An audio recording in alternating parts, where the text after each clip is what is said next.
제가 초등학생이었을 때 태권도장을 다녔습니다. 친구들 간에 무술이라는 것은 하나의 로망이었습니다. 우리는 이런 식으로 이해를 했습니다. 하얀 띠의 의미는 맞아도 하나도 안 아프다는 뜻이고, 노란 띠의 의미는 맞으면 현기증이 난다는 뜻이고, 파란 띠에게 맞으면 멍이 들고, 빨간 띠에게 맞으면 피가 나고, 검은 띠에게 맞으면 죽는다. 그런데 요즘에는 초콜릿색 띠도 있고 오렌지색 띠도 있으니까 어떻게 설명하는지는 모르겠습니다. 그런데 신앙인의 발전은 그런 식으로 발전하지 않습니다.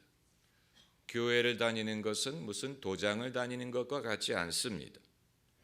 일정한 과정을 거치면 단계적으로 영적인 발전을 이룰 수 있는 것이 아닙니다. 승단 시험이라는 것이 있는 게 아닙니다. 제가 신앙인의 믿을 거리를 시리즈로 설교하는 것을 들으시고 여러분이 신앙의 발전에 어떤 고정된 순서가 있다고 생각하지 않으시기를 바랍니다.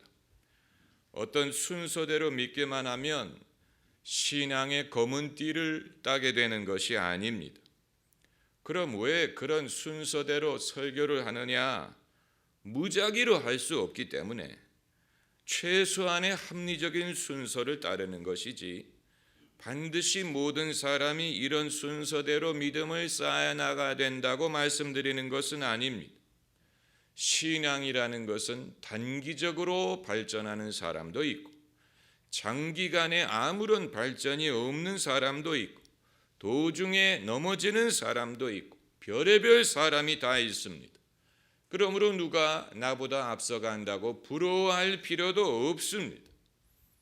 우리가 믿을 거리에 대해서 공부를 하고 있는데, 성결교단은 아예 교단의 차원에서 4가지 믿을 거리를 설정했습니다. 그들의 교단 로고를 보면 4개의 정사각형을 그려놓았는데, 그것은 그들이 가르치는 4개의 믿을 거리를 뜻합니다. 그 4가지가 뭐냐? 구원, 성결, 성령 충만, 신유, 이 4가지입니다. 모름지기 성결교인이라면 이 4가지 분야에 대해서 굳은 믿음이 있어야 된다는 것입니다. 구원에 대한 믿음, 성결에 대한 믿음, 성령 충만에 대한 믿음, 그리고 신유, 즉 병고침에 대한 믿음. 그런데 순복음교단은 여기에 하나를 추가해서 소위 오중복음이라는 것을 만들었습니다. 그들이 추가한 것은 축복이.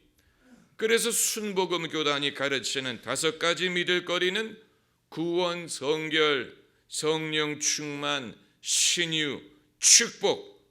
순복음교회 목사들의 설교를 들어보면 대체로 이 5가지를 되풀이하는 경우가 많은 것입니다.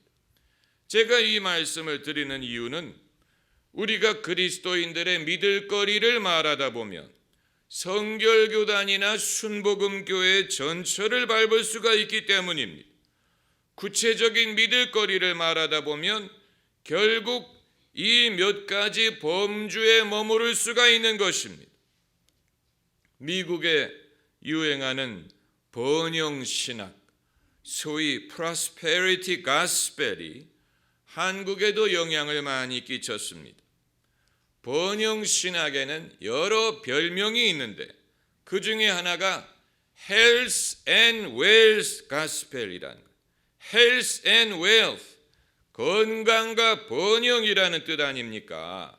믿음을 강조하는 것까지는 좋았는데 그 믿을 거리가 결국은 병고침과 물질적 축복으로 귀착되더라는 것입니다. 그래서 이들의 설교를 들어보면 항상 이 2가지에 대해서만 얘기합니다. 물질적 축복과 건강. 그렇게 오래 가르쳤다면 성도들이 이미 부유해져서 더 이상 가르칠 필요가 없을 것 같은데 여전히 가르칩니다. 저는 그들의 신앙을 비판할 의도는 없습니다. 남의 신앙을 비판하는 것은 무익한 일입니다. 믿음이 있는 게 문제가 아니고 믿음이 없는 게 문제예요. 믿음으로 행하지 않는 모든 것이 죄라고 했습니다. 번영신학에 속한 사람들이 갖고 있는 믿음은 부러울 정도로 단호합니다. 그게 그냥 거저되는 것이 아닙니다. 그들 나름대로 성령의 능력을 경험했기 때문에 그렇게 될 수 있었던 것입니다. 제가 과거에 리전트 대학 캠퍼스에 견학을 갔을 때 복도에서 사무원들이 동료 직원을 위해서 삥 둘러싸고 손을 얹고 기도를 해주는 장면을 목격한 적이 있습니다. 아마 다른 대학에서는 죽었다 깨어나도 그런 장면을 볼 수 없을 것입니다. 자세한 내막은 모르지만 아마 직원 중에 한 명이 병이 걸렸는데 동료들이 그가 낫게 해달라고 기도를 해주는 것 같았습니다. 여러분, 일반 성도들이 이렇게 자연스럽고 당연하게 기도할 수 있다는 것은 상당한 믿음이 없으면 불가능한 것입니다. 저는 우리 성도들이 이렇게 기도할 줄 아는 성도가 되기를 바라고, 기도를 하는 것뿐만이 아니고 그 기도의 능력이 나타나기를 바랍니다. 그런데 그리스도인의 믿을 거리를 4가지든 5가지든 몇 가지로 제한하는 것은 옳지 않다고 봅니다. 누가 페라리라든가 램보기니 스포츠카를 소유하고 있는데 그 자동차를 백화점 갈 때 쓰고 애들 학원 데려다 줄 때 쓰고 헬스장 갈 때만 쓴다면 그건 본인 마음이지만 아쉽기 그지없는 것입니다. 페라리나 램보기니는 독일의 아우토반처럼 속도 제한이 없는 곳에 달려야 그 진가를 발휘하는데, 신앙도 이와 같습니다. 하나님이 그리스도인들에게 허락하신 권세는 제한이 없어요. 4가지든 5가지든 몇 가지에 제한되는 것이 아니, 믿음의 능력을 그저 사람이 몸이 건강하고 경제적으로 부유하게 사는 방편으로 산다면 그건 그 사람의 자유지만 하나님이 그럴 목적으로 우리를 당신의 자녀로 삼으신 것은 아닙니다. 오늘 본문에 나오는 베드로의 경험을 통해서 사람이 예수님을 따르게 된 후에 일어나는 변화의 전형을 살펴보고자 합니다. 예수님은 제자 훈련의 명수이십니다. 단 한 번의 사건을 통하여 베드로에게 놀라운 변화를 일으키십니다. 이것은 예수님의 능력이기도 하지만 베드로의 축복이기도 합니다. 남들은 몇 년이 걸려도 터득하지 못하는 것을 베드로는 단 한 번의 경험을 통하여 터득했습니다. 이 한 번을 통하여 베드로는 무엇을 터득했느냐? 첫째는 예수님의 음성을 듣는 훈련입니다. 예수님의 말씀을 듣고 그대로 했더니 그물이 찢어질 정도로 많은 고기를 낚았다고 했습니다.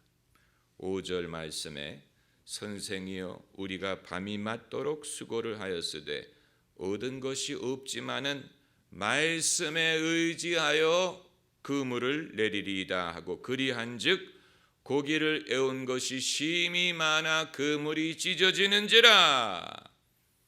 여기에서 베드로가 들은 것은 예수님의 육성이지만 원리는 똑같습니다. 예수님이 승천하신 후에도 베드로는 예수님의 음성을 듣고 순종하려고 애를 썼습니다. 우리도 마찬가지. 여러분이 실력 있는 그리스도인이 되기를 원하신다면 예수님의 음성을 듣는 법을 배워야 됩니다. 목사님, 그게 무슨 소리입니까? 예수님의 음성을 듣다니요? 예수님 말씀에 양은 목자의 목소리를 듣는다고 하셨어요. 주님은 우리에게 말씀하시고 우리는 그 음성을 들을 수 있습니다. 듣는 것이 이상한 것이 아니고 듣지 못하는 것이 이상한 것입니다. 일본 국왕의 민간 시찰을 할 때 국왕 부부가 가는 곳마다 한마디 말밖에 안 했다고 합니다. 소데스네, 소데스네. 할 말이 그거밖에 없었어요. 그렇습니까? 그래서 국민이 이 시찰을 소데스네 시찰이라고 비꼬았다고 합니다. 살아있는 신이라고 불리는 일본 국왕인데 할 말은 소데스네밖에 없었다는 것입니다. 그 말은 할 말이 없다는 얘기예요. 반대로 우리 주님은 말씀하시는 분이에요. 너희가 이방인으로 있을 때 말 못하는 우상에게 끌려갔다고 했습니다. 우상은 말 못하는 우상이지만 예수님은 말씀하시는 분입니다. 아마 여러분 중에 목사님은 어떻게 주님의 음성을 듣습니까? 라고 묻는 분이 계실지 모르겠습니다. 여러 가지 방법으로 듣습니다. 한 가지가 아니에요.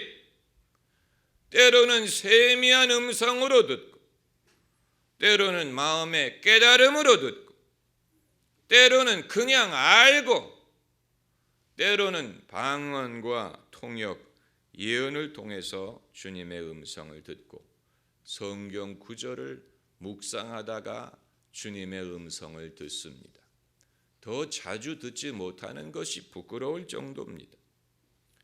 우리가 주일 예배 시 참회 기도를 할 때 제가 대표로 하는 참회 기도는 미리 써가지고 오는 것이 아니고 예배 첫 찬송가를 부를 때 마음속에 떠오르는 생각을 기도로 옮겨온 것입니다.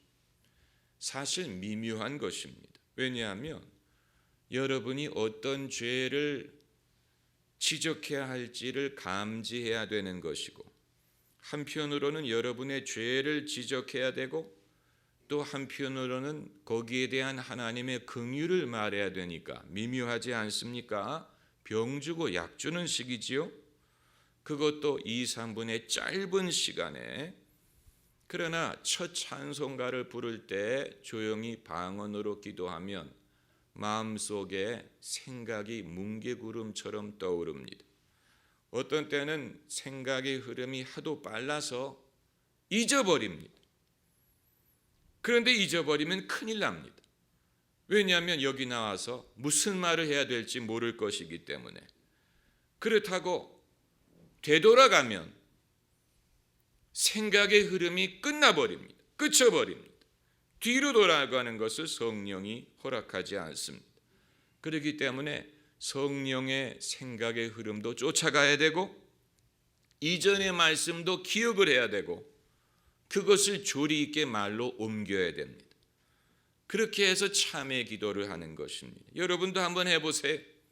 보통 어려운 게 아닙니다. 그러나 제대로 하면 성도들이 은혜를 받습니다. 거의 예외가 없습니다. 마음속에 성령이 떠오르게 하시는 것을 기도로 하면 성도들이 은혜를 받습니다. 그 사실에서 마음에 떠오르는 이 생각이 성령으로 말미암았다는 것을 확인할 수가 있는 것입니다. 요즘에는 좀 뜸하지만 제가 과거 전도사 시절에는 설교를 한 후에 기도할 때 성령께서 오늘 회중 중에 예수님을 영접할 사람이 있다는 말씀을 주실 때가 있었습니다. 어떻게 말씀하셨다는 얘기냐? 그냥 깨달음이 와요. 그냥 알게 됩니다.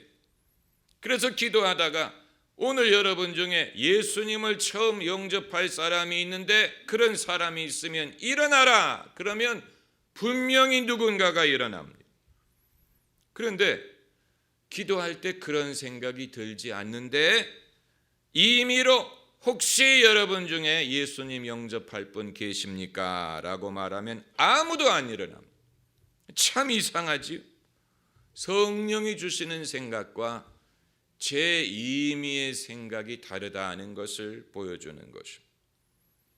그리고 두 번째로 베드로가 터득한 것은 주님의 음성을 듣고 순종하면 반드시 좋은 결과가 있다는 것입니다. 베드로가 말하기를 우리가 밤이 맞도록 수고를 하였으되 얻은 것이 없지만은 말씀에 의지하여 그물을 내리리이다 하고 순종을 했더니 어떻게 됐습니까? 그물이 찢어질 정도로 고기를 잡았다고 했어요. 순종의 혜택을 즉시 경험할 수 있었다는 얘기입니다. 듣고 순종했더니 복이 되더라 하는 이 이야기는 조심스럽게 말씀드리는 것이지만 십수년 전에 대한민국에서 어떤 대형 참사가 발생한 날 제가 아는 어떤 성도님은 바로 그 자리에서 쇼핑을 하다가 마음속에 빨리 나가라 라는 음성을 듣고 순종을 했어요. 하던 일을 멈추고 밖으로 나갔어. 그리고 곧바로 참사가 발생했습니다. 또 어떤 성도님은 그날 친구와 그 장소로 가던 중에 갑자기 친구가 남편과의 약속이 기억이 나서 차를 돌림으로 그 자리에 가는 것을 피했다고 합니다. 남편과의 약속을 지켜야 됩니다. 아마 여러분 중에는 불공평하지 않습니까? 왜 하나님은 누구에게는 말씀하시고 누구에게는 말씀을 안 하십니까? 불공평하지 않습니까? 불공평한 게 맞아요. 데살로니가 전서 3장 2절에 믿음은 모든 사람의 것이 아니니라고 했어요. 하나님이 말씀을 하시더라도 못 듣는 사람들이 많습니다. 듣는 법을 모르든가 듣고 싶지 않다든가 듣더라도 하나님의 음성인지 모르는 사람들이 많아요. 믿음은 모든 사람의 것이 아닙니다. 그러나 여러분이 오늘 이 자리에 와서 앉아 계시다는 것은 믿음은 적어도 여러분의 것임을 증명하는 것입니다. 할렐루야. 그리고 세 번째로 예수님이 말씀하고자 하셨던 것은 베드로가 예수님의 음성을 듣고 순종하면 앞으로도 계속 고기를 많이 잡고 살 수 있을 것이라는 게 아니고 다른 메시지가 있었습니다. 10절에 무서워 말라 이제후로는 내가 무엇을 취하리라? 사람을 취하리라. 영어로 보면 catch man이라고 되어 있어요. 남자가 없다고 불평하는 미혼 여성들은 이 성경을 읽어야 됩니다. 세상에 사람 남자가 많은데 남자가 없다고 남자를 캐치하는 법을 배워야 됩니다. 두려워 말라 이제후로는 내가 사람을 취하리라. 여러분은 사람이 좋으십니까? 한두 사람 내 마음에 맞는 사람뿐만 아니고 대중 큰 무리의 사람, 이런 사람 저런 사람, 아는 사람 모르는 사람, 생각이 같은 사람, 생각이 다른 사람, 믿는 사람 안 믿는 사람, 죄인 의인, 여당 야당, 진보 보수, 이런 사람들을 사랑할 수 있다고 생각하십니까? 예수님의 의도는 사람을 얻는 것입니다. 이 사실을 모르면 예수님의 뜻을 알 수가 없습니다. 왜 우리에게 내 이웃을 사랑하라고 말씀하십니까? 이웃을 얻게 하기 위한 것입니다. 왜 원수를 사랑하라고 말씀하십니까? 사랑하지 않으면 원수를 얻을 수가 없기 때문에 그런 것입니다. 사람을 사랑하지 않는 자는 주님의 뜻도 깨달을 수 없고 자기를 향한 주님의 계획을 알 수 없습니다. 사람을 사랑하는 것이 제일 힘들고 어려운 과제입니다. 그러나 주님의 뜻은 사람을 취하는 데 있습니다. 그 일을 위하여 우리를 도구로 사용하십니다. 그래서 베드로에게 너는 나를 따라오너라 내가 너로 사람 낚는 어부가 되게 하리라고 말씀하신 것입니다. 베드로가 예수님을 만나는 첫 순간부터 이 사실을 주지시키셨습니다. 이것은 오래 기다려야 배울 수 있는 것이 아니에요. 여러분, 그 사람들이 다 예뻐서 낚으려고 하는 게 아닙니다. 예쁘지 않습니다. 미운 사람들도 많아요. 그러나 하나님에게는 예쁩니다. 예수님이 이들을 위하여 오셨어요. 예수님을 위하여 이들을 낚아야 될 책임이 믿는 사람들에게 있습니다. 처음부터 그러합니다. 베드로가 신앙생활을 오래 한 다음에 깨달은 것이 아니고 첫 순간부터 깨달은 것입니다.